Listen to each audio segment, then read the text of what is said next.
Hello, everybody. Good evening, all the bodies. What's dogging you tonight? Well, welcome. Welcome to Man Alive here on this fine evening, and thank you so much for joining me today. Yeah, we got a video clip. Yeah, it's going to be fun. Yeah, we're going to get to it. This one's going to be a good one because I think especially if you've been following along with the series. So, without much further ado, let's get straight to the video clip. So here we go. 3, 2, fun.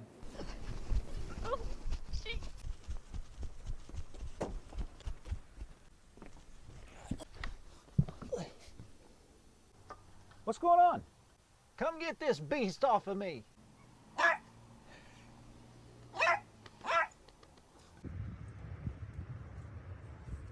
A Man a Minute with Daniel Earl. A sluggard says, "There's a lion in the road, a fierce lion roaming the streets." Proverbs 26:13.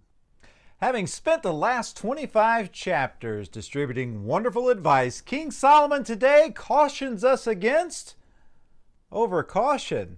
Yes, it's easy to ace our own chances by being too fearful. Remember, wisdom should be our guide, not a place to hide. Well, what do we think of that one? Do you like that little doggy in there? So, why did the cowboy buy a Datsun?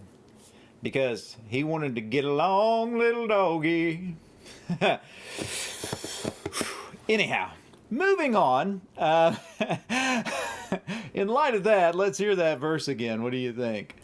A sluggard says, "There's a lion in the road, a fierce lion roaming the streets." Proverbs 26:13. And it is so easy to, you ever psych yourself out? Huh? You ever, I don't know how, we talked a lot about thought process yesterday, talking about thought process again today. I don't know how your brain works, probably not like mine entirely, but it's easy for me to go into that place of, okay, I want to approach this thing, I want to be wise, right? And that's a good thing to want to be wise.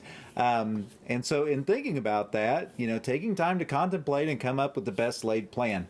And boy, that can lead you straight into analysis paralysis, can it? You can always think of, well, maybe there's a better way or a better time or a better means. And sometimes the best you have is what's right in front of you. If we're not careful, we'll ace our own chances. Ecclesiastes chapter 7, a lot of that is actually going to, some fear is rational, some fear is completely irrational. And I think that's the line of delineation that Solomon's trying to drive here. So let's look at Ecclesiastes chapter 7. I just want to jump into it. I want to start in verse 16. Now hold on to your hats, because this one's going to be a good one. Ecclesiastes 7:16.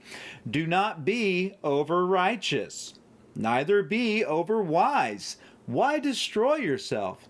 Do not be over wicked, and do not be a fool. Why die before your time? It is good to grasp the one and not let go of the other. Whoever fears God will avoid all extremes." What do you think of that? And I know today especially, it seems like there are big time struggles with fear and anxiety. And I understand that. I get it.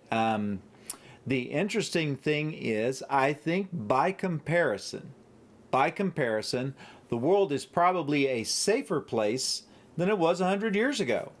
Lifespans have improved. Society has definitely improved. I think about, the Old West, and I know it wasn't quite as crazy as it's put out in the movies, but when you just think about like pioneer life, there were lots of things just about the environment that would flat out kill you.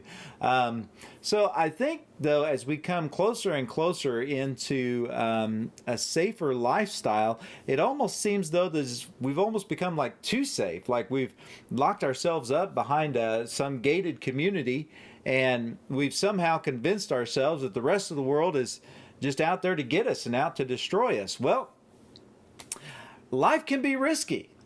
I'll tell you how risky life is. I heard somebody say, "How risky is it?" I'll tell you how risky it is. You're not going to make it out alive. That's how risky life is. Unfortunately, death is running a pretty strong one per customer.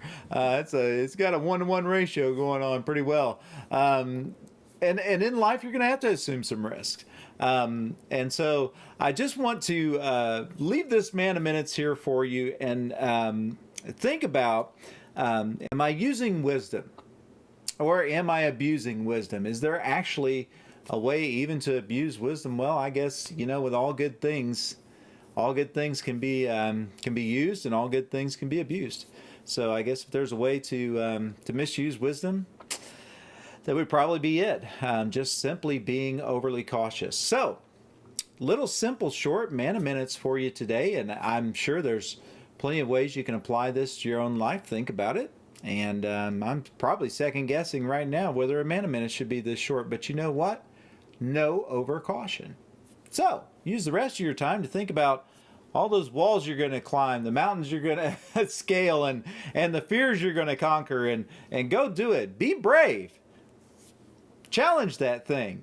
All right? See you tomorrow. Until then, remember to be good, have fun, and do it in that order.